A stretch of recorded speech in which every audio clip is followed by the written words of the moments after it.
Hi everyone, and welcome back. And today we are having our fifth module of the Global Professional Fellowship in Green Urban Innovation and Social Entrepreneurship. And today, the module entitled Water Resilience, the Sponsorship Concept Transformation from Traditional Drainage to Natural Resources Management, Flood Prevention, and Permeable Surfaces.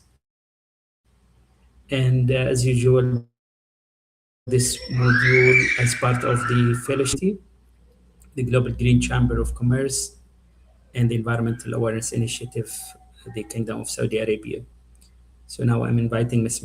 Michelle Thatcher, the CEO of the Global Green Chamber of Commerce, for opening remarks. The floor is yours, Michelle. Thank you, Dr. Wassam, and welcome everyone who are joining us, who's joining us live on LinkedIn. And welcome to our esteemed speakers. As you can see, we have a global speaking audience as well, and we talked about water resilience and the sponge city, where we're going to be transitioning from traditional drainage to natural water management, flood prevention strategies, and permeable surfaces. So these are just some of the key takeaways. There's going to be a lot more that will be introduced, but we also want to always make sure that you have action steps to take forward into your cities, into your workspaces, and into your classrooms. You know, making sure that you know how you can guide the next generation to start taking action. And I wanted to say Happy Earth Week. Right now, I'm in Dallas, Texas at EarthX, which is the world's largest Earth Day event. And it's been very inspiring. And I hope you're inspired this week to take action. And thank you for being here and being part of that. As we have done for the past year and a half, we want to stop and give one moment of silence to give peace and love and kindness out there in the world.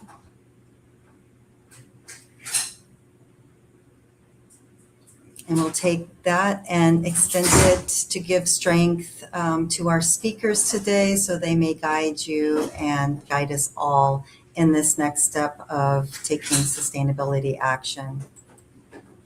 And I'm going to pass it over to Hajra, who is our International Sustainable Policy Manager, to give an update on friendly reminders for our audience.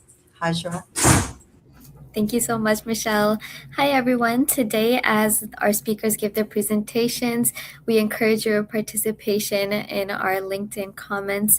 You're welcome to share your thoughts, reactions, insights, and also please share your location where you're joining us from today. And also, when you're asking your questions, if you can also put the speaker name at the beginning or if it's for all speakers, just so that if we don't have enough time to go through within the Q&A session, our speakers can go back and respond to everyone's questions. This is an open and inclusive, uplifting dialogue. So we ask that we remain mindful of that, not have any political comments, but this is an open, inclusive space. Thank you so much. I'm going to pass it back to Michelle to get us started. Yeah, thank you so much, Hajra. And Hajra will be online as well as I will be online as well. So say hello. And I'm going to give this to Dr. Wissam again from the Global Ambassadors of Sustainability. We hope that you are attending each and every one of these, sharing it with your colleagues, and hopefully everybody can get through the entire fellowship. But I'm going to pass it back to you, Dr. Wissam. Yeah, thank you so much, Michelle and Hajra. And now we start with our first guest speaker, Prof. Dr. Orly Gay. And Prof. Orly, she is a professor and study program director of water technology at the SRH University from Germany. So the floor is yours, Prof, and you have 15 minutes, please.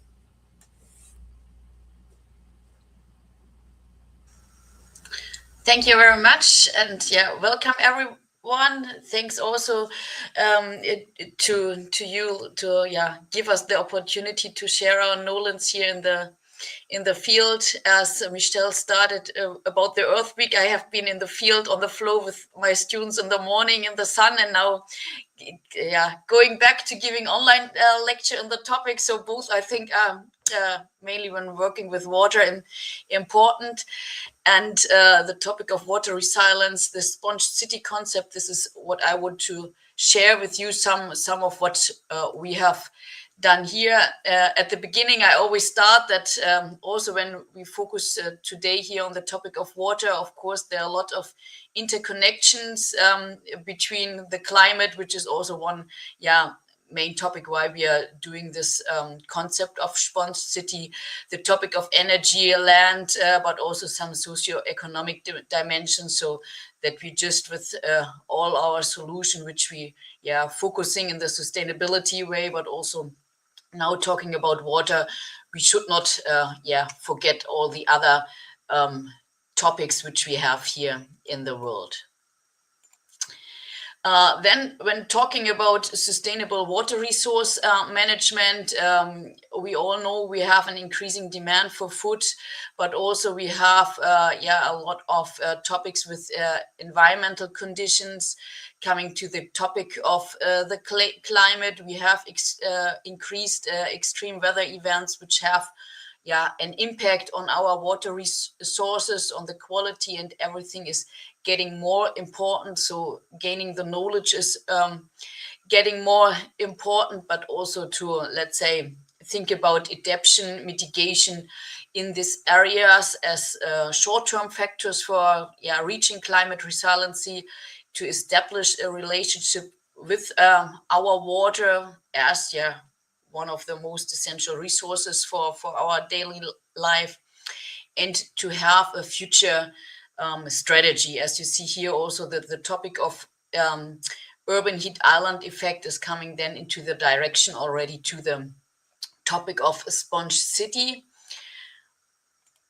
But I want to start just with a quick overview of understanding the water infrastructure, the water supply and drainage. So here, as you see, I took a picture from a friend who made a study book here to get familiar with all these topics. Of course, this is German based. Here at the point number 1, you have the water extraction point, you have the water supply, you have the distribution into the cities and industry, you have the reuse of the water, you have the wastewater treatment plant, and then it's going back to our water flow. So in general, another water cycle, what we have with regard to our human use.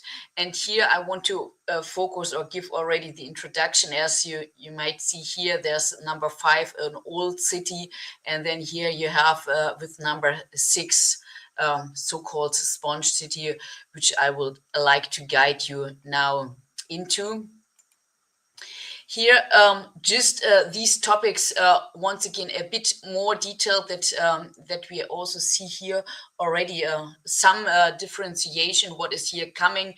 I won't talk a lot about the drinking water supply, but of course, it's always the first step, but that we have the extraction of water, the water treatment, and then the supply into the households. And here on the figures 5 and 6, you already see a differentiation in between the old and new possibilities of buildings. Here, when we talk about sponge city, it's a kind of blue-green infrastructure, which is, let's say, city-wise, of course, in the thinking, but it's also already starting, of course, with the houses. Here you see just the normal drinking water supply in the households, and then the wastewater is leaving in the pipeline to arrive to the wastewater treatment plant.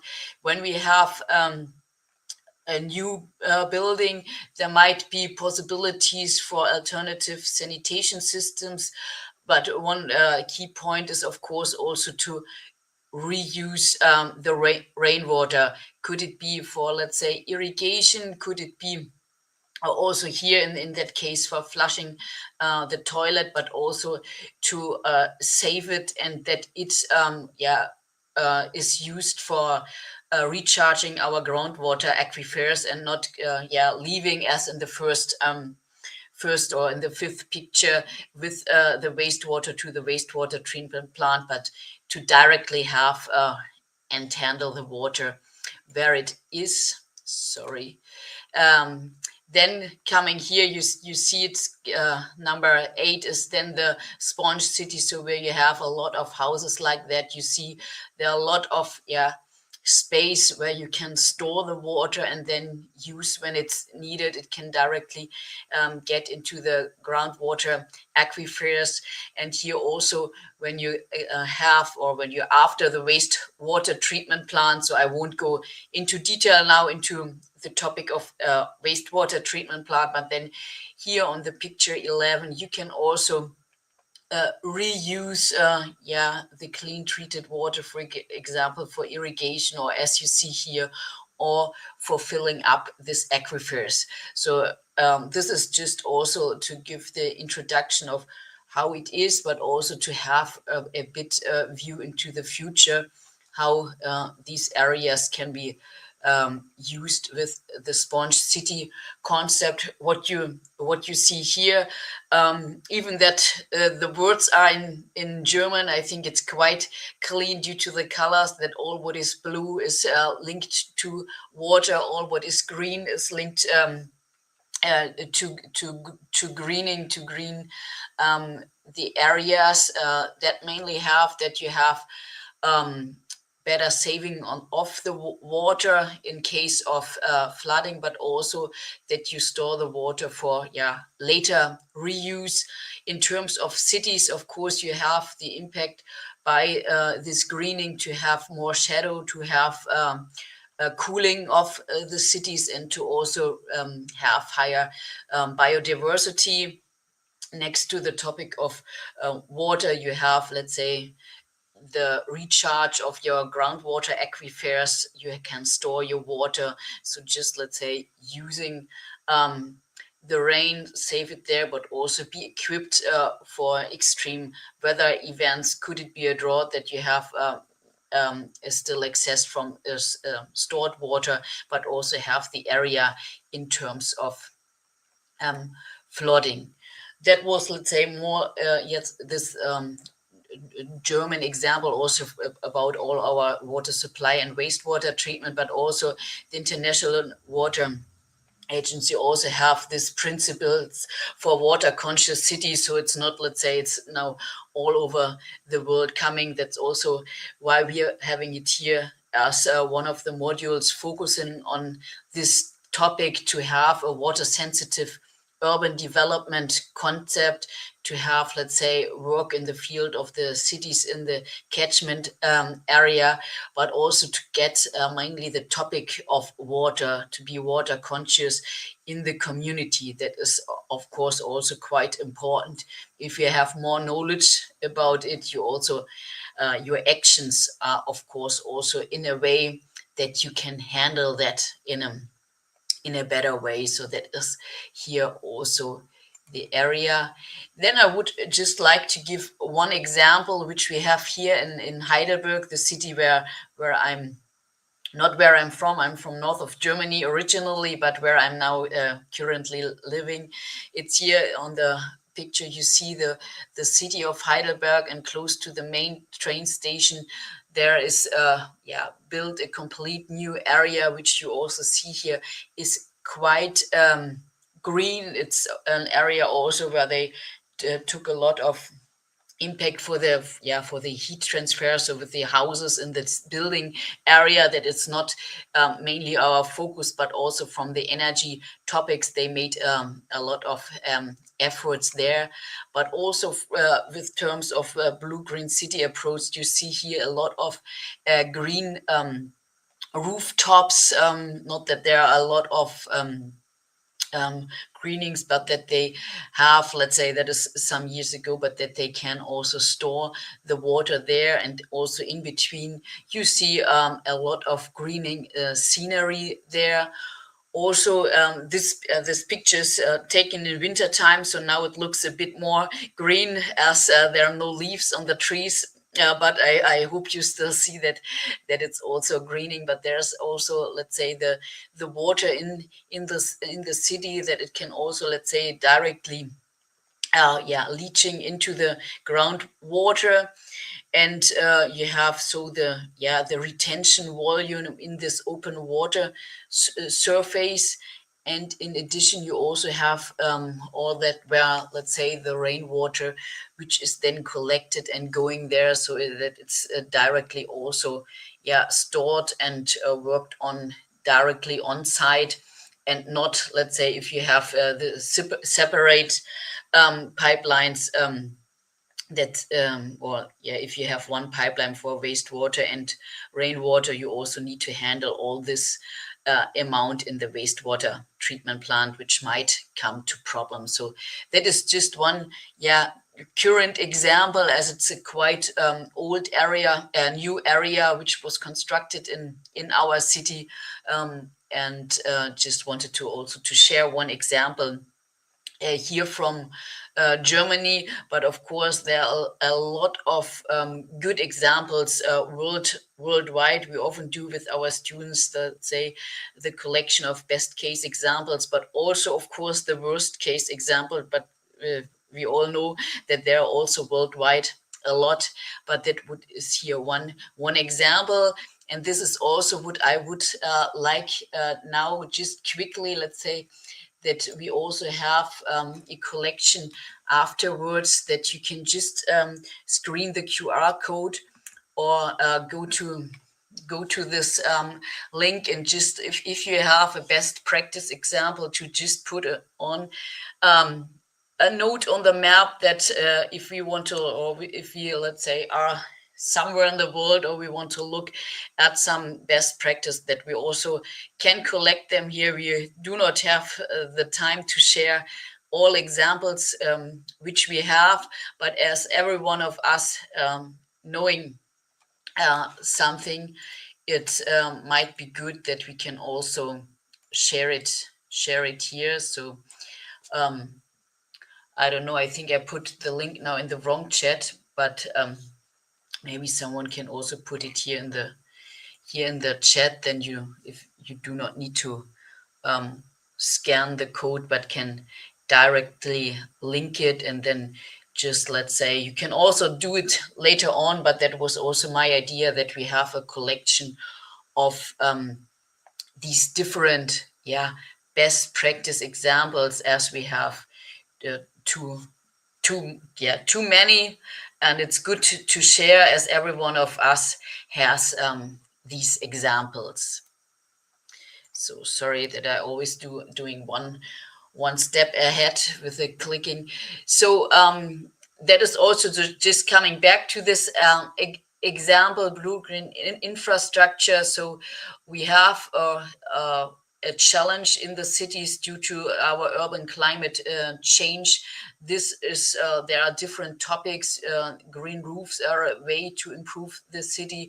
It's also possible to combine it with decentralized wastewater treatment systems to improve the urban environment, but also it's a lot also to support the wastewater management if you really have a heavy rainfall in the city, to manage these problems which might occur then. Also, in addition to this, of course, the topic of natural-based solutions can be also integrated here. Also, the use of treated gray water, for example, for irrigation of intensive roof surface, can be one topic. The evaporation of purified gray water, so more talking about the climate in the city, and of course all about storage and collecting the rainwater. So there are a lot of possibilities. It's of course not possible to do all in one, but that I just want to share some ideas what might be possible. A lot, as I'm coming from the wastewater treatment, is also linked to that, but of course also a lot of linkages in terms of water supply then. That's why I started with the general overview. That was my quick introduction into the topic, and thank you very much for your attention. And I think, Wissam, you will hand over to the next colleague, right? Yep. Thank you so much, Prof, for your lightning presentation. And now we move to the next speaker, Dr. Reham Fakhouri. And Dr. Reham, she is a senior architect at EIM Department and Contracting at Tiger Group from the United Arab Emirates.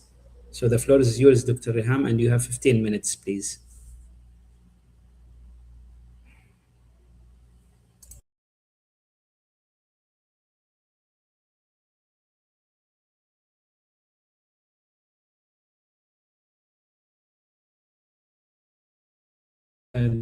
Dr. Reham, sorry, can you unmute yourself, please?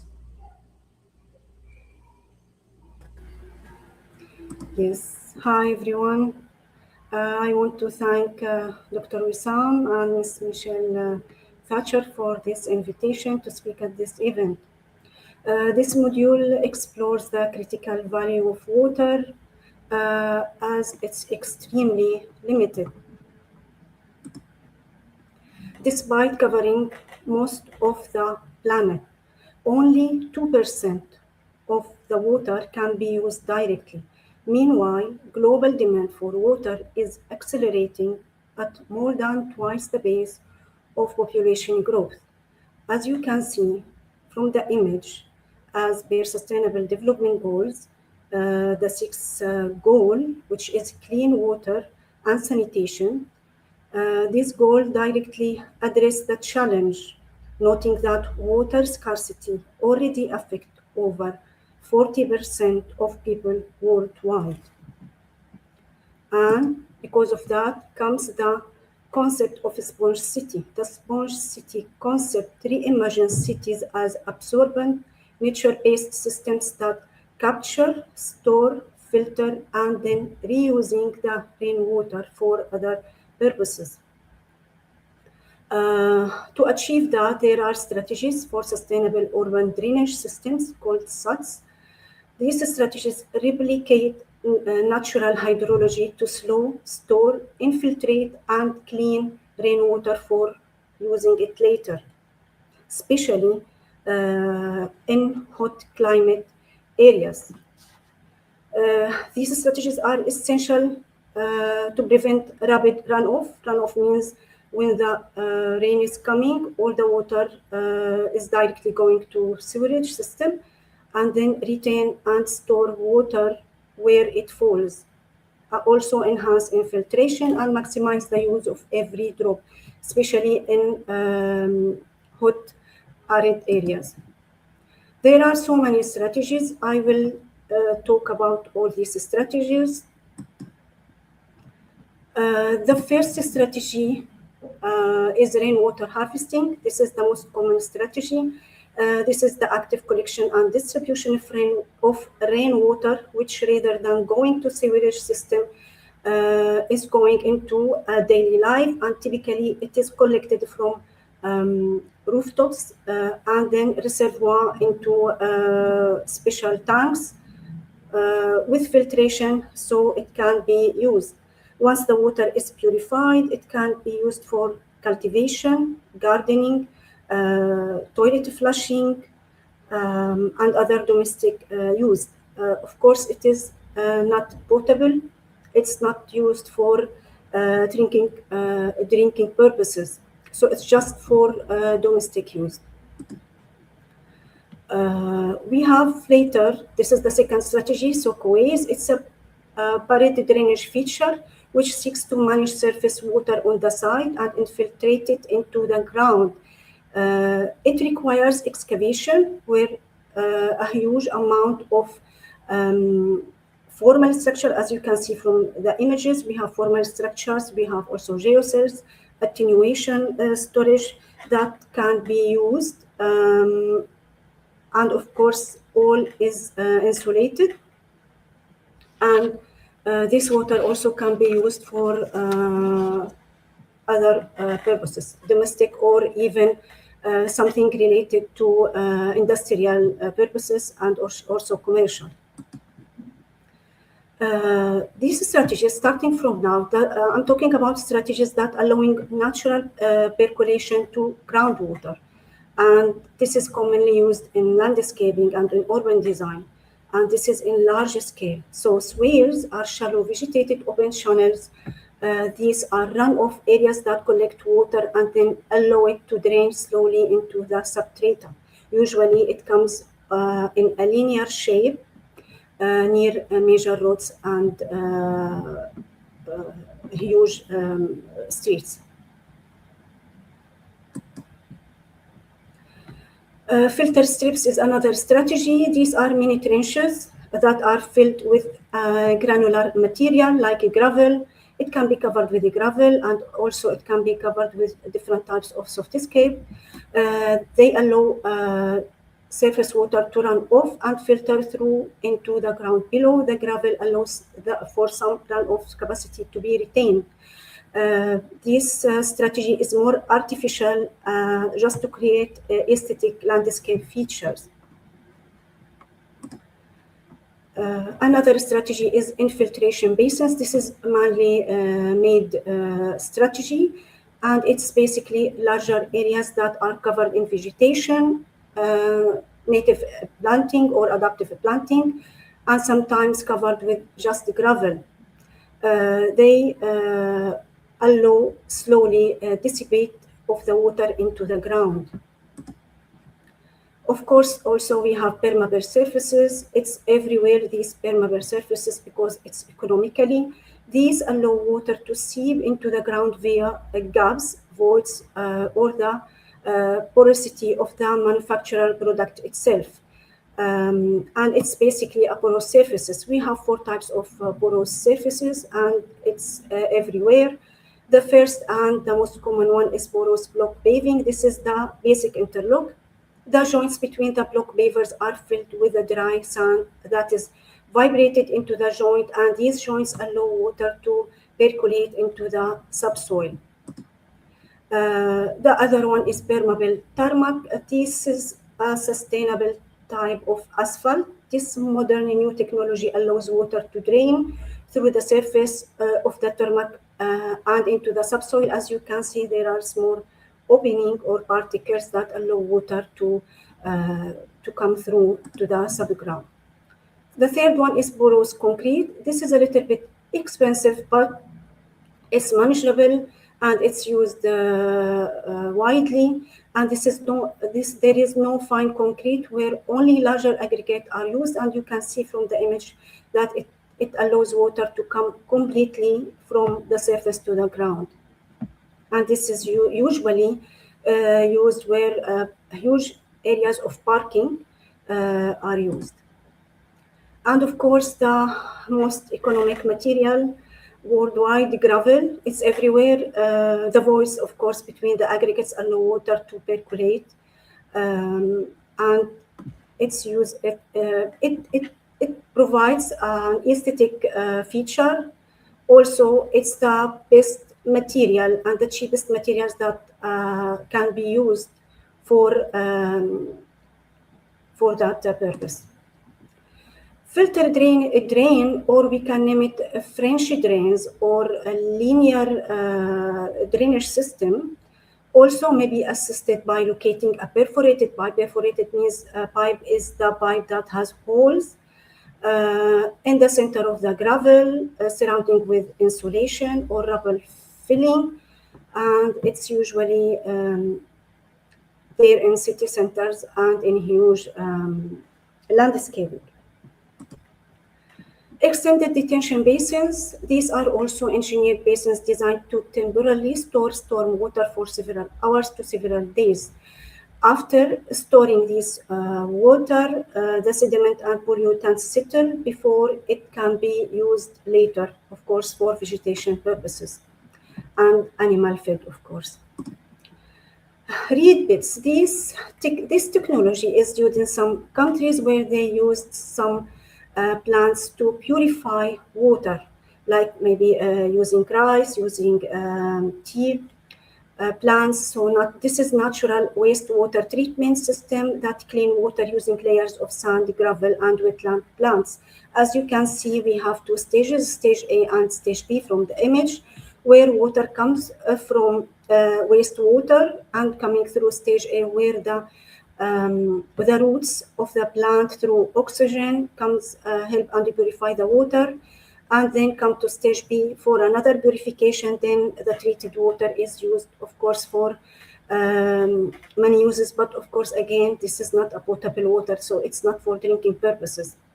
This eco-friendly method offers high efficiency, low cost, and a small carbon footprint strategy. Green roofs are used everywhere now, especially in sustainable buildings that seek for BREEAM and LEED certificate.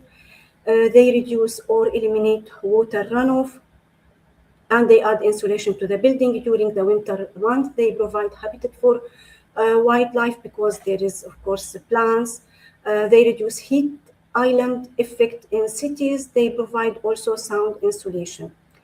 The cons of this strategy is the weight load coming from the roof itself and the material used in the roof, like soil and the thickness of this material and insulation system.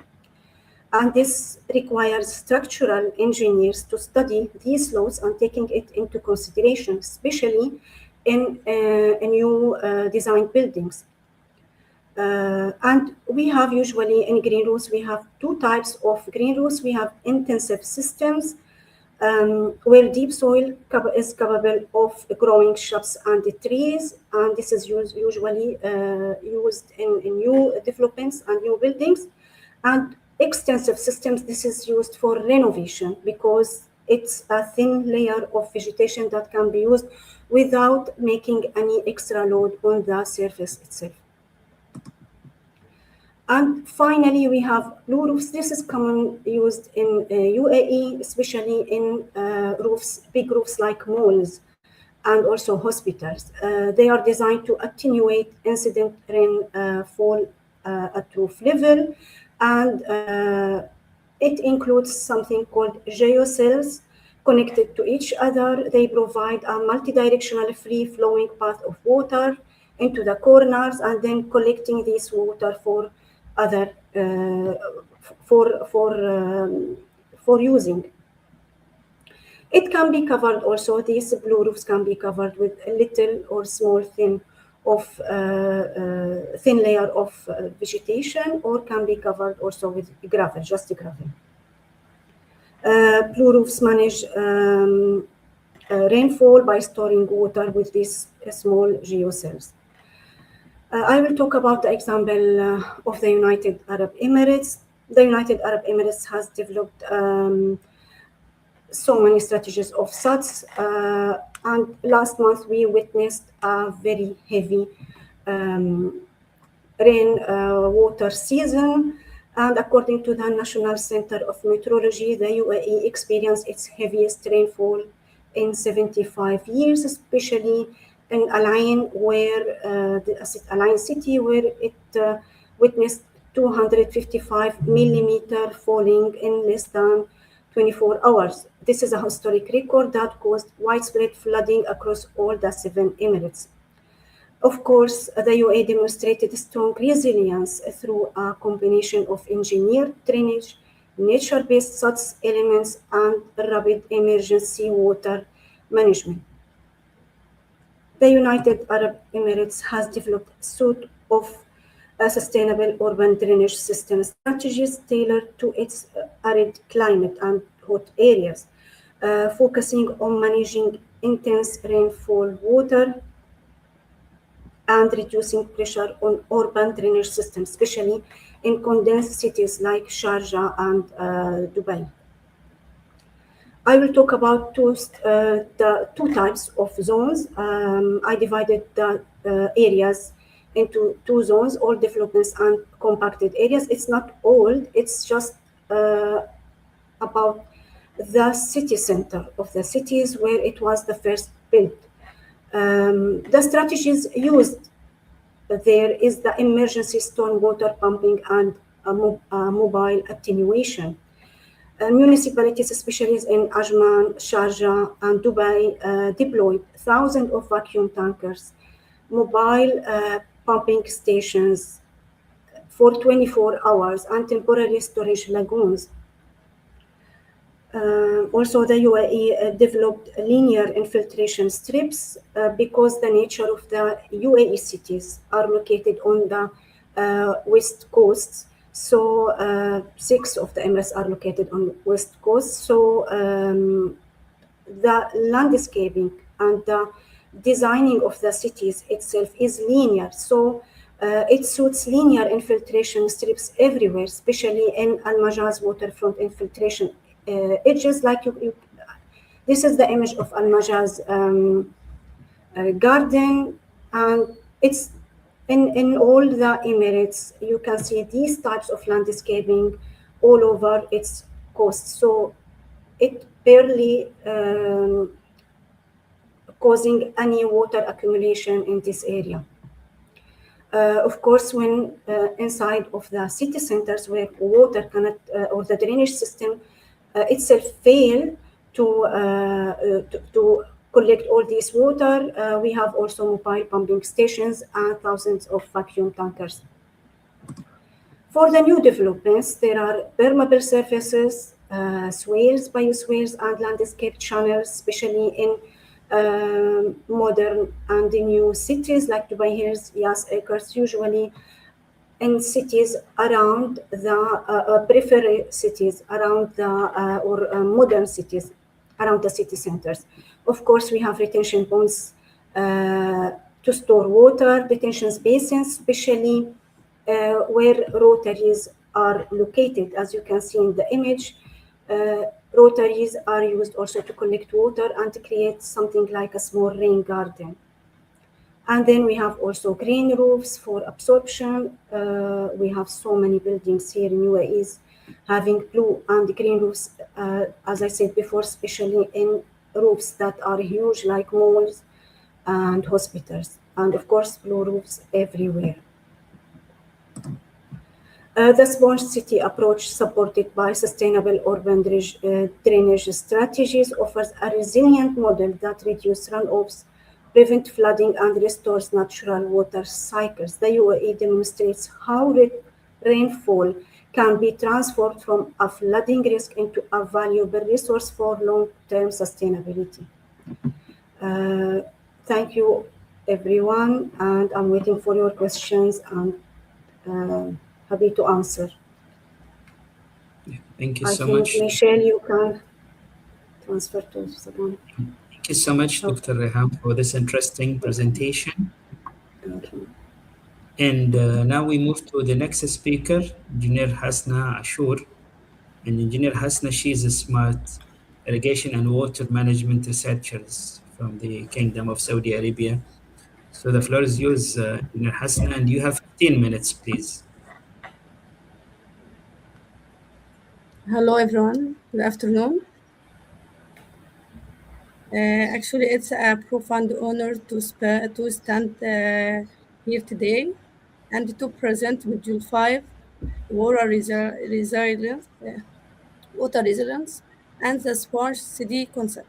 Today, we are not just going to talk about saving water. We are going to explore biological digital revolution that will transform our cities breathe, survive, and interact.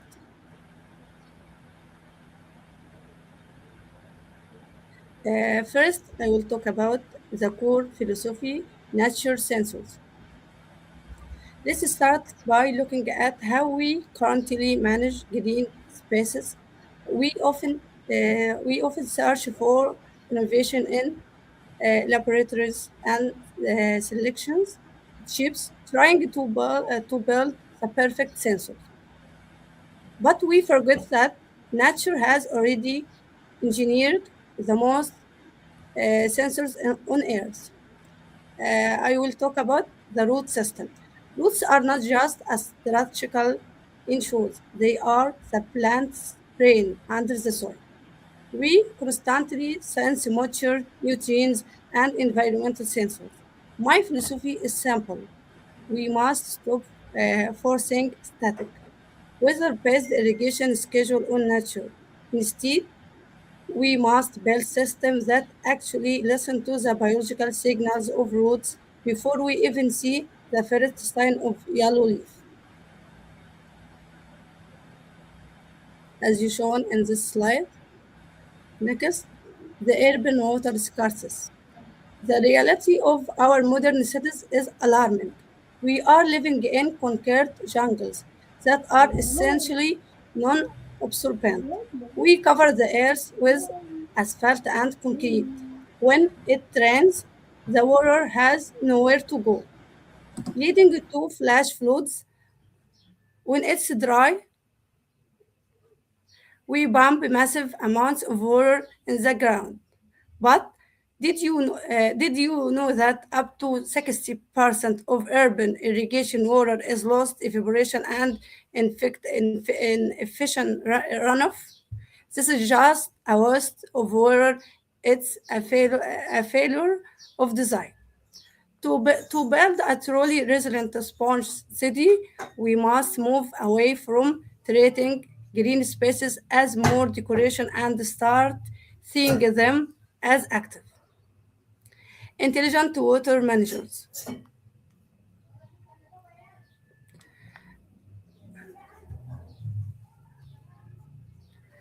What is cyber agriculture? This brings us to concept of cyber agriculture. This is not just a smart or simple timer connected to Wi-Fi.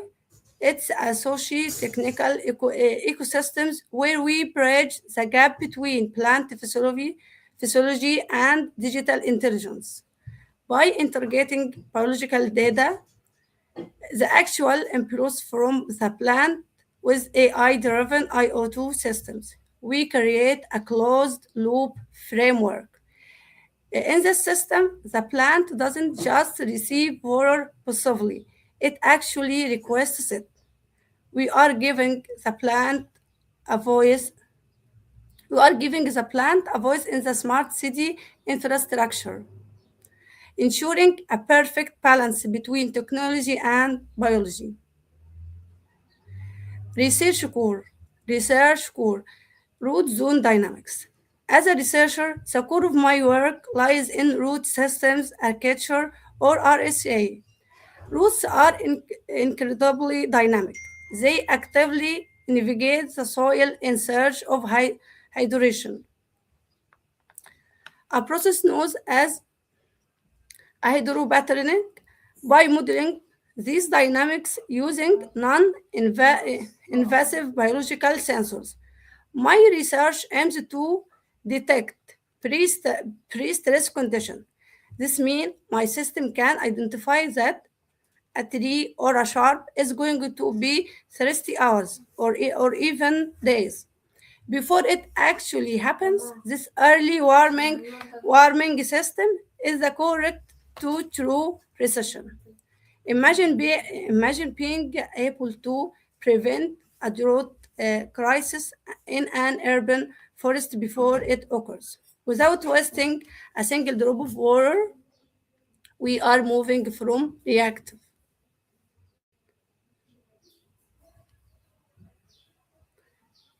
The AI and IoT layers. Now, let's talk about the digital nervous system of this project. We utilize low power IO2 needs embedded in the soil that could communicate directly with a cloud-based AI. But these aren't generic algorithm. They are machine learning These are machine learning models trained on diverse plant species. A palm tree in the Middle East has completely different biological signature than an oak tree in Europe. Our system learns our system learns the specific language of different urban plants, creating irrigation precisions for every signal park.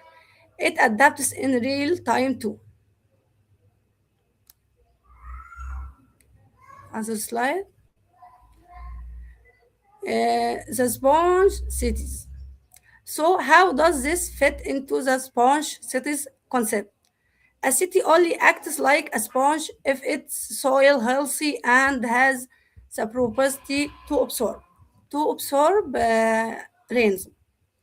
If we over irrigate with the traditional timers, the soil becomes saturated. When a storm hits, that saturated soil can't absorb any more water, leading to urban flooding. By using cyber agriculture, we maintain the soil's optimal saturation point. This means our green spaces are always perfectly primed to speak up sudden storms, preventing runoff while naturally cooling the city through. The other slide. Impact and evidence. The data of our research and pilot modules speaks for itself.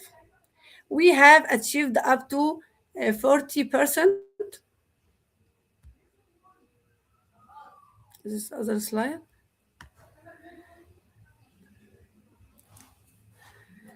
We have achieved up to a 40% in water use efficiency. By the impact goes for beyond just numbers, we are seeing healthier urban forests with our lifespan. Significantly reduced energy costs are for water pumping and massive decrease in the carbon footprint.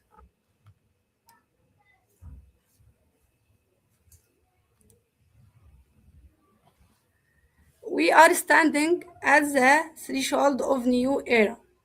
Our future cities shouldn't just be smart, they should be living. They should be living with our vision. Our mission is firmly aligned with the United Nations Sustainable Development Goals.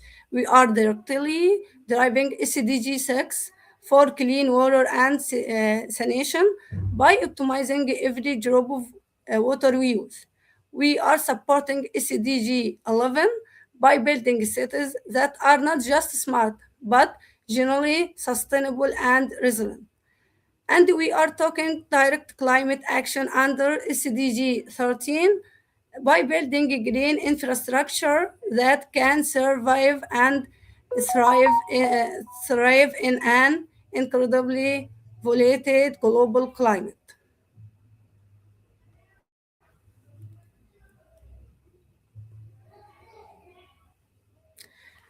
The future of urban resilience, we are standing at the threshold of new area. Our future cities should just be smart, they should be living. We envision an interconnected global route network where cities around the world would share data and plant resilience, where nature and the technology work in together. This is how we scale resilience from a signal park to an intercontinent. And finally, I want to thank you for this presentation. Thank you very much. Yeah, thank you so much, Dr. Engineer Hasna, for this interesting presentation. And we move to the next speaker, Engineer Hind Al-Shdifat. And Engineer Hind, she is a senior water and sanitation advisor at GIZ in Jordan. So the floor is yours, Engineer Hind. You have 15 minutes, please. Good evening, everyone. Thank you so much for this opportunity. After these interesting, I would say, scientific approaches on how to manage water resources and how to look into Sponge City, I will be giving a little bit about a live example from Jordan and why this matters in Jordan, why the water resilience in Jordan is important. Water resources in Jordan. Jordan is located in the Middle East. We are one of the most water scarce countries in the whole world, with an water availability with less, way below than 100 cubic meter per person per year, which is way below the average or the global water poverty line, which is 500 cubic meter. For us in Jordan, as an expert in the water sector, we say that this is caused by limited rainfall due to the climate change. We have a huge population growth, and recently we received also a lot of fluxes of refugees from neighboring country due to the, I would say, political situation in the region, and that affected also our water availability in the country.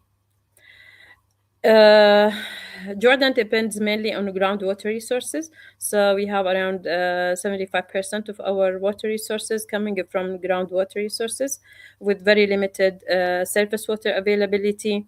And these groundwater resources, most of them are very low in, not really developing or not really recharging in a fast way that we are abstracting water from. We don't have, as I said, a lot of surface water resources, limited with the Dead Sea. And in the southern part of Jordan, we have the shore at the Red Sea. We depend also on reclaimed water for restricted agriculture and other, I would say, non-personal uses of treated wastewater.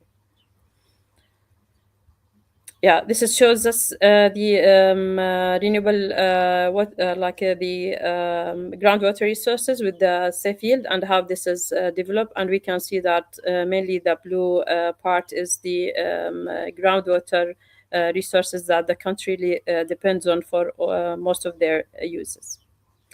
Why water resilience is matter in Jordan, and why it is very important for us to look into a country that is water resilience in this regard.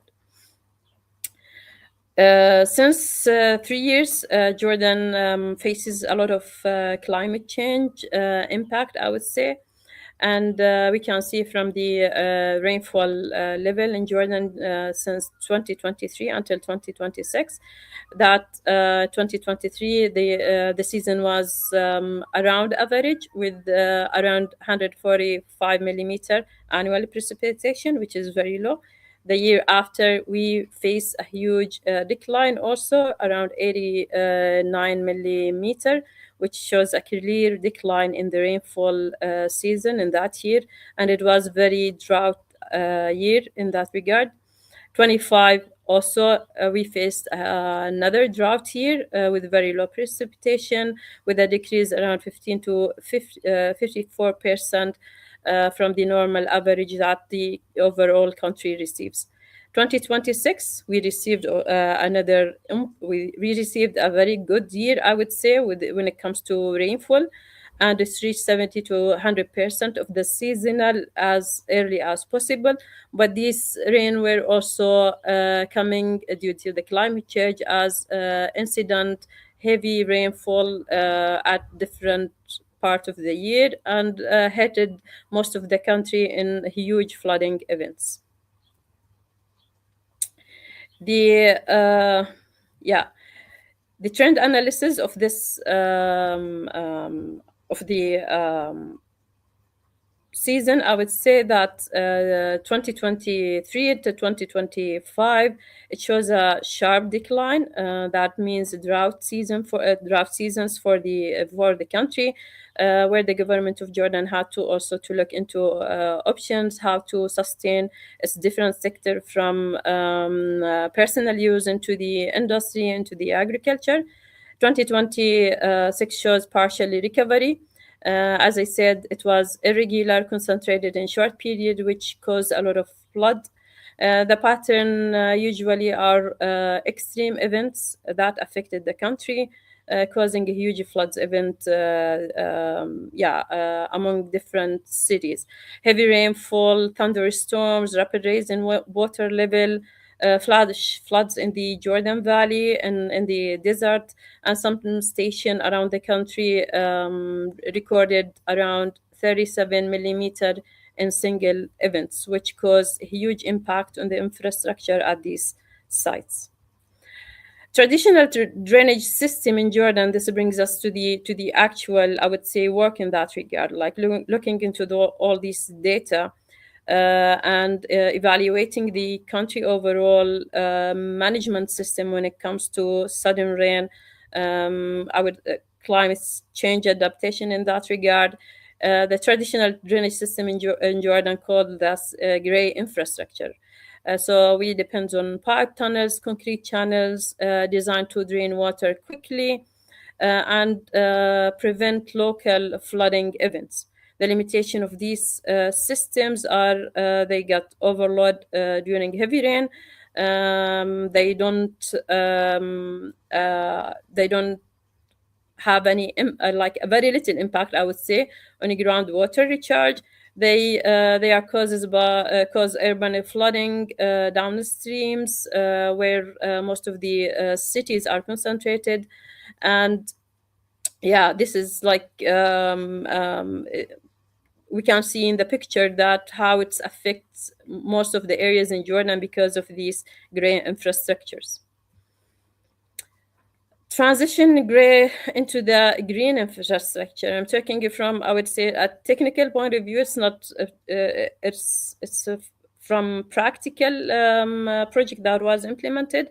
So the traditional system, how to convert it into the sponge city system. So the concrete drainage system were translated into permeable surfaces.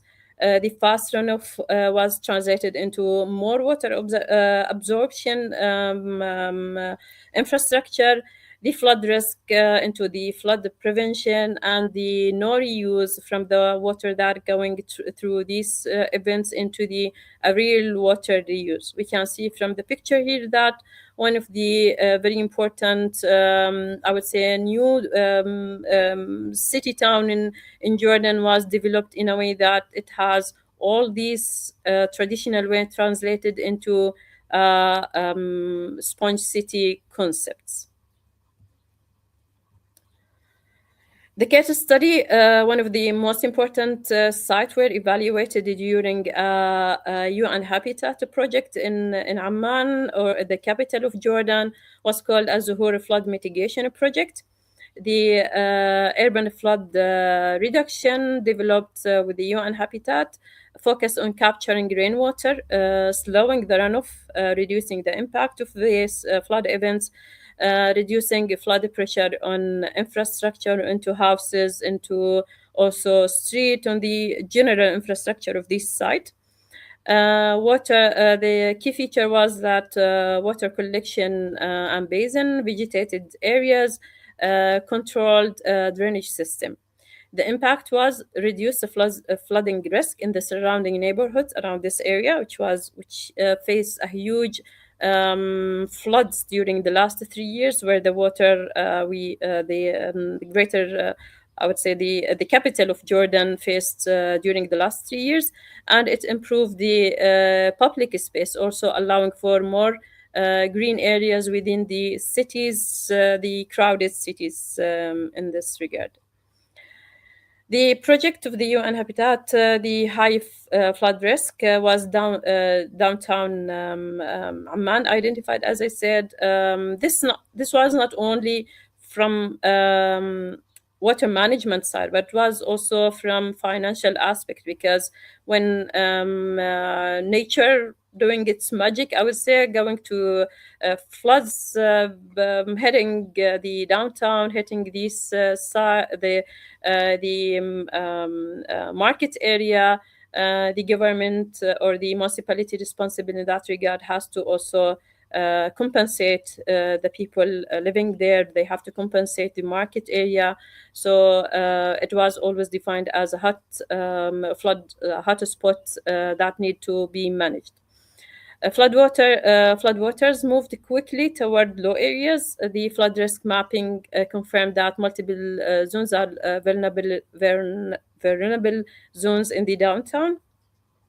And the poor drainage performance. Existing drainage system were oversized, could not handle all the sudden floods in the area, and also that was evaluated as a hotspot because urbanization is going very fast in that area with limited drainage capacity that the municipality could not deal with.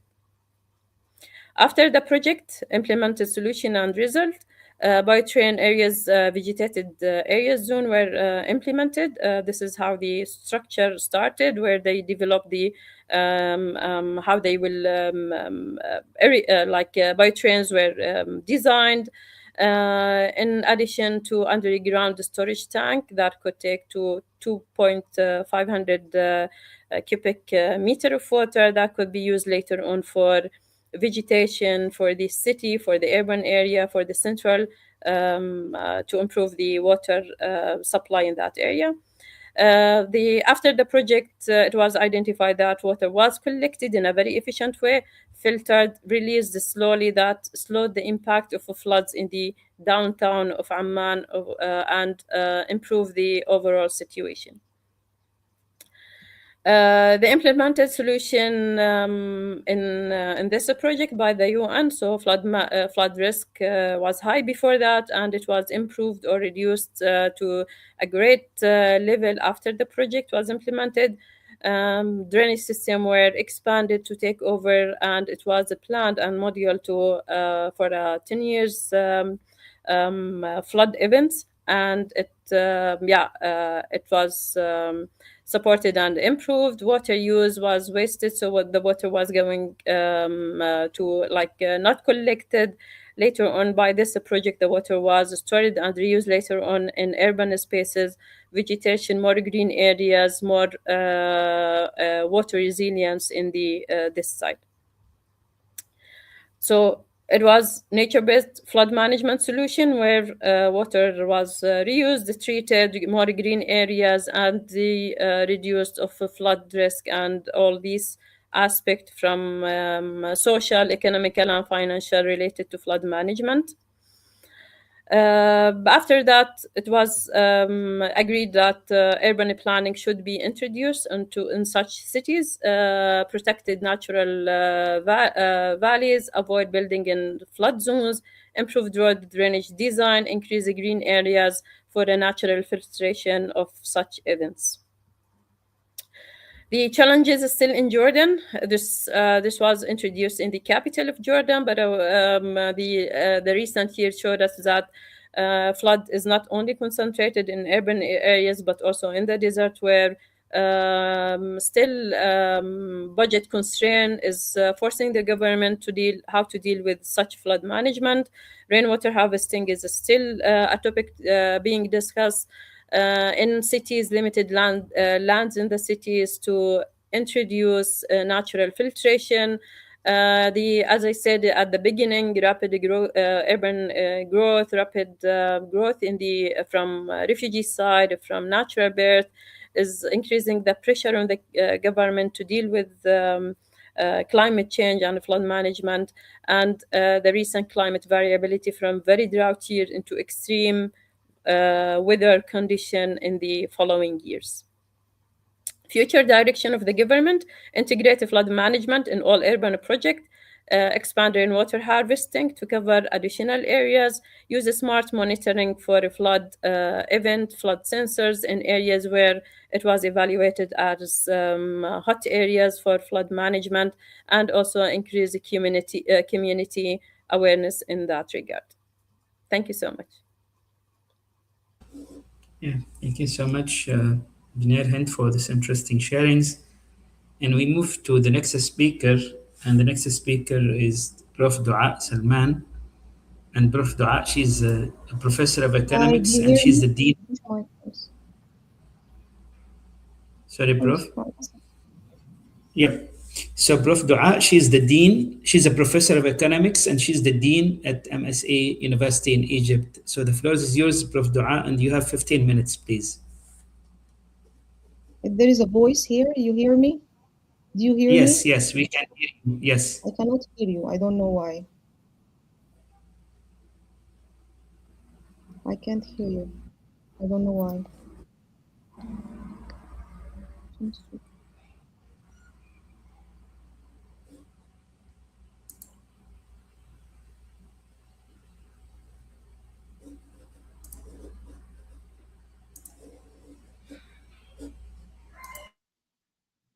If there's a voice here, I add the presentation.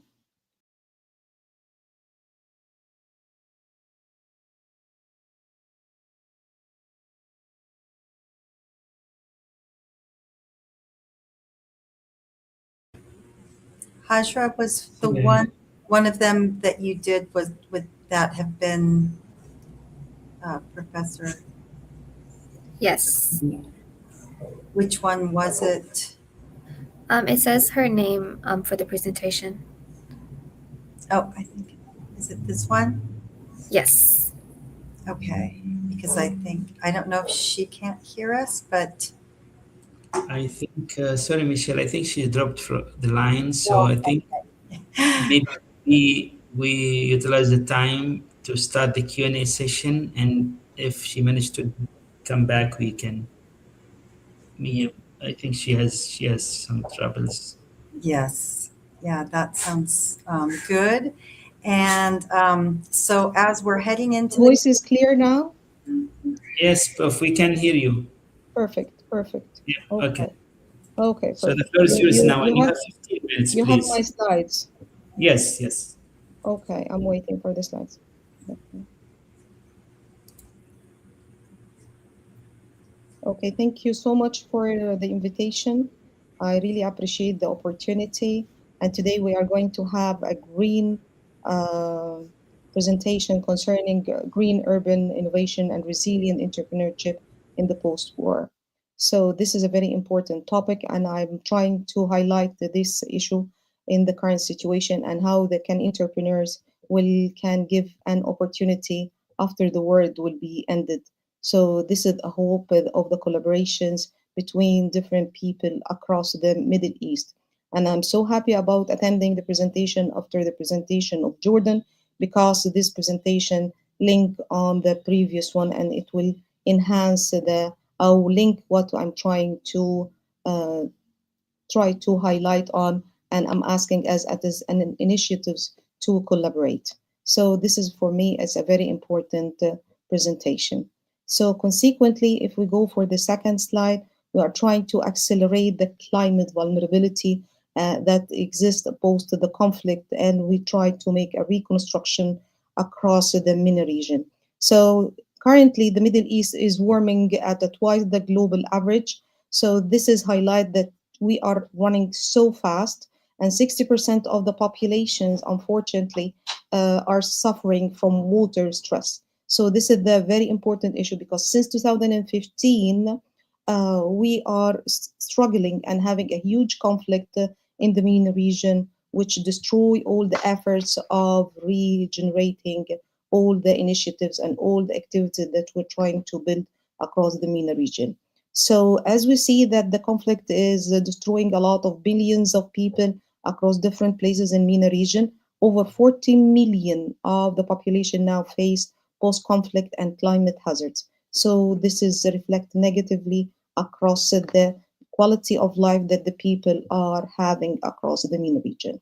So this create both conflicts and climate hazards simultaneously. This is the future threat that it represents, a current present emergency situation that we are trying to solve. So if we go for the second one slide, we can highlight it, the green construction paradox that we are trying to have. So we have conflict across the MENA region, and a lot of conflict create a lot of constraint. And this conflict is represented by 90% of the post-conflict funding is spent on funding and immediate relief. We're trying to relieve food, stands, medicine, and all this stuff. And less of only 5% of reconstruction the projects, or creating what we call it a green metric. Yet we need an estimate around of 1 trillion by 2040 for climate resilience in building what we are trying to survive for it. So we are pouring water into a leaking pocket, and we are in need urge for the policy window across the collaborations between the government, civil society, and the people across the different entity here. So if we can see, there is a serious gap stands promising the local startups. So if you go for the startups role and the entrepreneur role in the next slide, we can see that there is a serious gap stands promising for the local startups. So here, this is point relied on the data between 2021 and 2023. There is a climate tech startups as we see a lot of technology innovation from engineering and different people across the globe, starting from the first presentation in Germany till the last one in Jordan, both of them highlighting that there is a role of technology that can help the MENA region. So since we are releasing half a billion of dollar compared with 35 billion of dollar in Europe, so this means that 80% of the hardware focus on the climate startup, but they are dying before they grow because the Series A, because the space cannot find a patent, they didn't find a dilutive capital. So the average check reach around 20K dollar, but they need around between 2 to 5 millions. But unfortunately, only 3% of the regional venture capital fund go for the climate hardware. This is a structural failure, and this failure need to be filled and increasing this gap. So what we can do, we have to fulfill this gap by the local seeds innovations, early stage startups. We need to help them in order to make a match between the maturity and the need between the hardwares and a lot of activity that they are highly demanded. So in the second slide, we can see the transitional one and the stage between the policy that I'm trying to highlight. So pre-war and pre-conflict, and we have weak university industry linkage with the technology. We have weak also technology importation, and we are depending on importing the technology from the developed countries.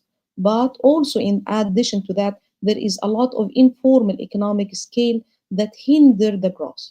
But my hope that after the war and the disputes that increases dramatically in the MENA region, we can have a clear institution tabulate that can raise a leapfrog for increasing technology adoption. In addition, the diaspora and re-engagement of the diaspora will be a very highlighting point. So we can stimulate as an opportunity the donor alignment in order to create a better future for the other people. So I have to admit that we face a lot of constraint. What kind of constraint? The acute risk of the perceptions of the people that greening is not that much of important, and we are looking for some investment that can create a high technology innovation and create a high ROI. Also, one of the constraints is the talent displacement. We have a lot of talent displacement and we have a lot of brain drain in the MENA region. So consequently, the constraint is pushing us also in addition to the humanitarian urgency given to that investment. So this is our my pre-war structure and my hope post-war distribution, which can spread the impact positively across the globe, not only the MENA region. Since we're talking about greening, we are talking about the globe. We are not talking only about one region, and we are highly connected with each other. So consequently, the MENA green trajectory typology we are highlighting here in the coming slide, where we are trying to highlight the three trajectory points or initiatives from my point of view. So we have here a lot of Gulf innovators in UAE and KSA. They are redirecting and they are having a lot of innovation. They pledge around 200 billions in green investment by 2030. But unfortunately, we find this misstructural between the MENA region. If we go for the fragile front line in Palestine and Syria, we are facing that only 1% of all these global finances goes for this country. So we are having a pressure from these fragile states. In addition to that, we have other countries such in Egypt and Lebanon. We are having a dense distress, and this distress core challenge because it is unlocking the circle economy, and this stress in kinds of the Egyptian economy and the Lebanese economy. This has shifted the importation importance of investment highly in solving the current situation and decreasing the vulnerability of the urban area in the different regions, either in Egyptian economies and in the post-war countries and in the Gulf Innovators Union. So if we proceed for the coming one, we can have another look for the after we put our trajectory between the different classification in the MENA region, we can see that we have Gulf Innovator in UAE and the Saudi Arabia in the next slide here. We can find that the UAE target around 163 billion in clean energy by 2050. And Saudi Arabia also have a round of investment, 150 billion committed. But 80% of all this green tech is still imported. Their own goal is to have 40% of them in the local by 2030. Currently, only 15% of the green procurement goes to local startups. So there is a huge gap to the innovators and the startups in order to develop. The shift is very important from importation to have at home technology in order to accelerate the growth. So as we can see here in this slide, so the investment heavily need to be and initiatives to export technology and export initiatives that they can support the startups and the entrepreneurs. So what's going to happen on the other side for the fragile front lines in the coming slide, we can see that we have a very pressuring situation for the Palestinian and Syrian. So we can face, since we are talking about water, we can face here in Gaza 90%, 97% of the water is undrinkable. In Syria as well, half the electricity grid is destroyed. So less than 2% of the humanitarian aid goes to green solution, only 2%. So there is a huge imbalances across the globe. Yet one solar panel can power a field hospital for around 200 patients. So this day, currently in year 2026, we have a very imbalances between the distributions of investment. The annual fund gap here, which I'm highlighting, we have a huge gap of funding for the green humanitarian infrastructure, which is reached 500 million. This is where entrepreneurships come survival for infrastructure. So the green entrepreneur as a humanitarian infrastructure is a core point, especially for the fragile frontline. So let's proceed after we finish the innovators and the fragile. We go for the stressed countries and the pressuring countries in the coming slide. We can see the people who are having a struggle in order to develop their countries, which is in Egypt and Lebanon. Currently, Lebanon is suffering from instability and the conflict inside it. But in Egypt also, we can see that only in Cairo, which represent only 20 million population, which is a very highly pressured on the infrastructure and the water and all this stuff. Also, we can face also a problems in Lebanon in the terms of electricity and the uh, the solars and well and the electricity. So this is cutting of solar energy put a lot of around more than 80% of them in poverty. So this means that we are in need to vertical agri-tech yields because this vertical agri-tech yields will accelerate the investment to 20 times more than per square meter. Also, the remittances and the support remittances total around 30 billion a year, but less than 1% goes into green municipal bonds. That is a sleeping giant because the it's a humble percentage of investment. So all these data and all these points give us an alarm as a red flag for us because we are in need to the financial innovation, which is the highly demanding as we are going to see in the coming slide. In the coming slide, we see that the financial innovation toolbox is the core important point. So I have an dream that we can have a green waqf, and this is funded by using this fund. We can develop this fund by taking around my estimate around 10 billion annual blended finance gap for green investment in the MENA region, either in hardware, in tools, in software. So can help the stimulus for creating the fund. Since we start with this fund, which is representing a humble number, which is only 10 billion, which only represent around 0.5% of the global climate fund reach conflict zone. So here, if we refer to the data in 2023, the MENA region issued 12 billion in green bonds, but less than only 1% went to post-war reconstruction. So all these green bonds alone could unlock around 5 billion a year entirely untapped. So if we link this financial innovation toolbox from creating this WACF and to let's say, for example, develop the debt to for the nature swap and then creating a green reconstruction through this fund, can help a lot of the distressed countries and the fragile one, and we can be harmonized and decreasing the imbalances between the different clusters inside the MENA region. So I see that there is So an inflection. you have 2 minutes, please. And I have 2 minutes only. Yes, this is only 2 minutes. Thank you. And we can see here in the coming slide, the inflection point in the coming slide, which is represent the threat of the carbon lock. So as we see here, there is a huge gap between the carbon lock in rebuilding conventionally between around 200 million tons of carbon dioxide, like 40 million cars a year. So we are in need to green reconstruction cuts by 60 to 80% in order to meet the upfront cost.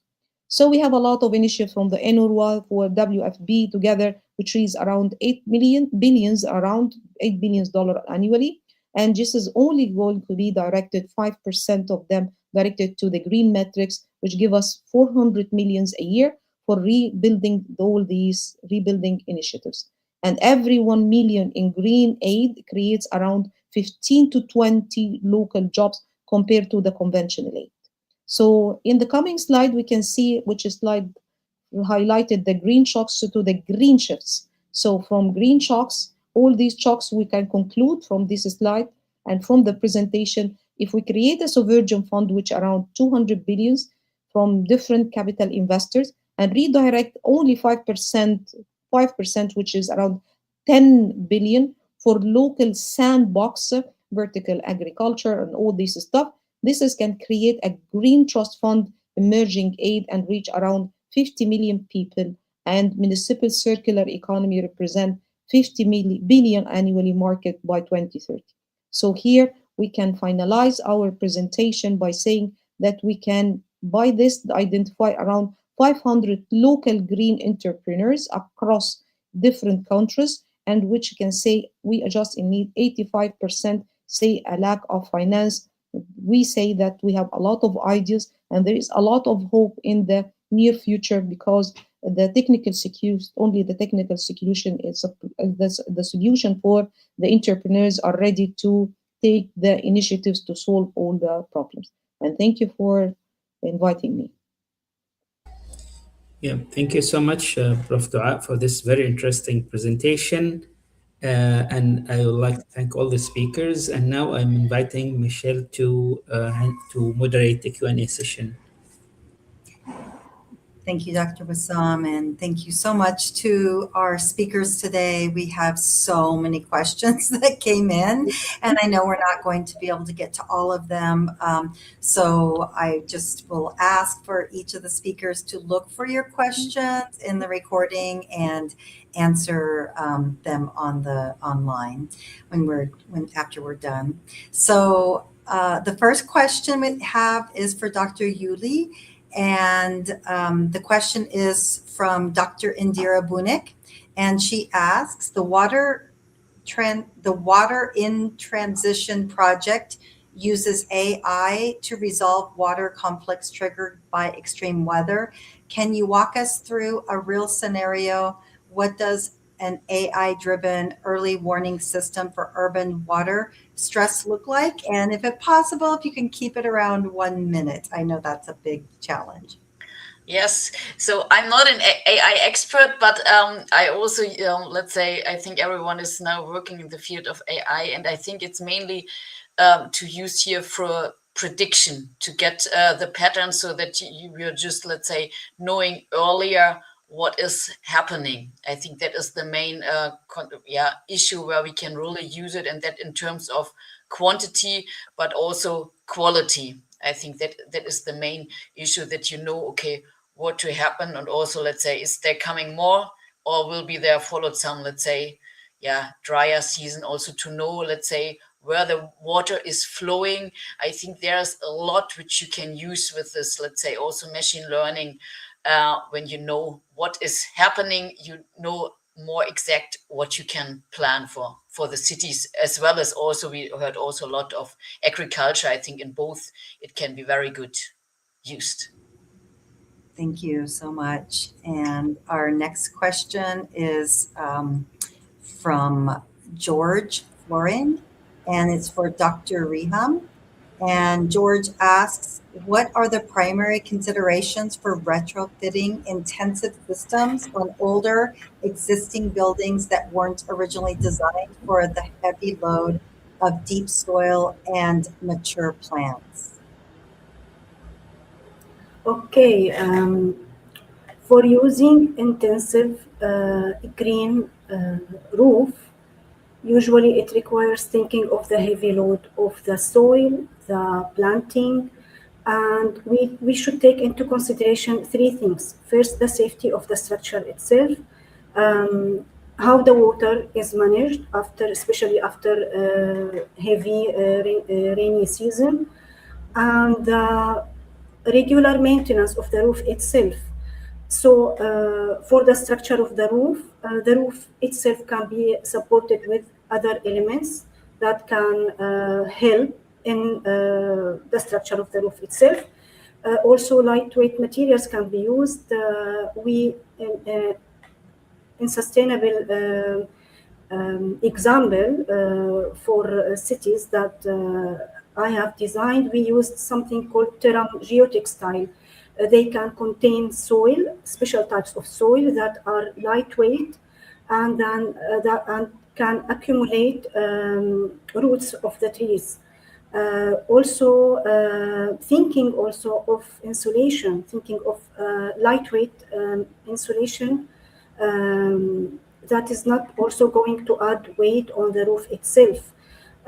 Because usually older buildings don't have the sufficient insulation system. Uh, but for me, if I want to add, thinking of the structure of the roof itself, adding more weight, if it can affect the structure, then it's better to go for extensive roof system, or using blue roof, which is basically better because it has this geocells shape that is lightweight. Thank you so much. And I want to make note of the QR code on the screen right now. If you haven't done so already, capture the QR code to take the quiz for today. Let us know if you might be able to speak, and then this will provide you with a certificate for today. And hopefully, if you go through all 12 modules, you will get the full certification fellowship. So thank you so much, Dr. Bassam, for putting that up. And our next question is for Professor Hasna. And the question is from Zohir, which is AKA Strong Truth, who's always so diligent about asking questions. And he asks, given increasing climate variability, given increasing climate variability, to what extent can sponge city systems handle peak stormwater loads compared to traditional drainage? And do you see hybrid systems as the more reliable long-term solution? Thank you very much for your question. Actually, traditional drainage relies on velocity moving water out through pipes. It has a fixed ceiling and fails. If I talk about the sponge cities, it's focused on volume and retention. Shaving the peak flow by water storage across thousand or many points between drainage in sponge cities and traditional drainage. The necessity of hybrid systems for long term and the systems are the gold standards. In these urban environments, actually green infrastructures as acts as first line of defense, maybe for 90% of rain events. While traditional gray infrastructure serve as a vital emergency overflow during extreme black swan storm. The true shift is moving from passive infrastructure to the intelligent management. By using the real-time data, we can ensure the soil and uh, we can um, we can ensure the soil is at its optimal point. Before a storm hit, this transform the city from static sparse into dynamic plant-driven to the system. That's all of the question. Thank you so very much. Appreciate that. And our next question is for Engineer Hind. And the question is from Abel Jimenez. And Abel asks, how is the sensor powered? And what technology do you use to transmit the 1 equals needs more water and the 0 stop the water flow?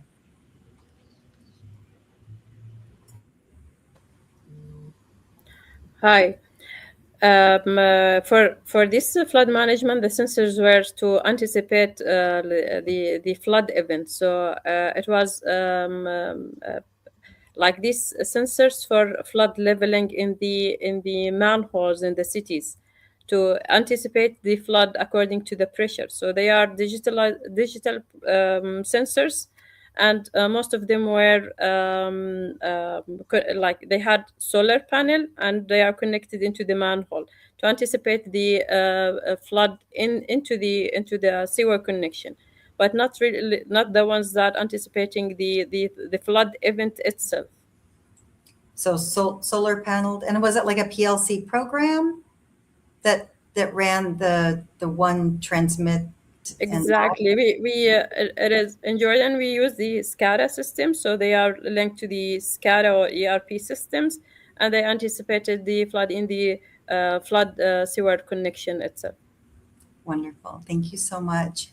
And our next question is for Professor Doha, and I hate to say it, this will be our last question because we are 2 minutes over time, but we have a question from Tamer, and Tamer has been a prior speaker, and Tamer asks, Doha, your macroeconomic insights today on sustainable economics resonate deeply with our banking reality. While we set national sustainability targets, the challenge remains in the translation deficit to SME sectors. From your perspective, how can we leverage the economic multiplier on water efficient technologies to redefine credit risk models?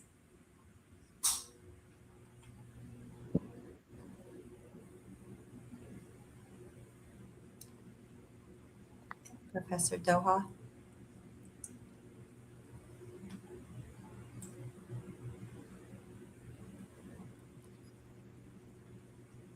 So much for the question.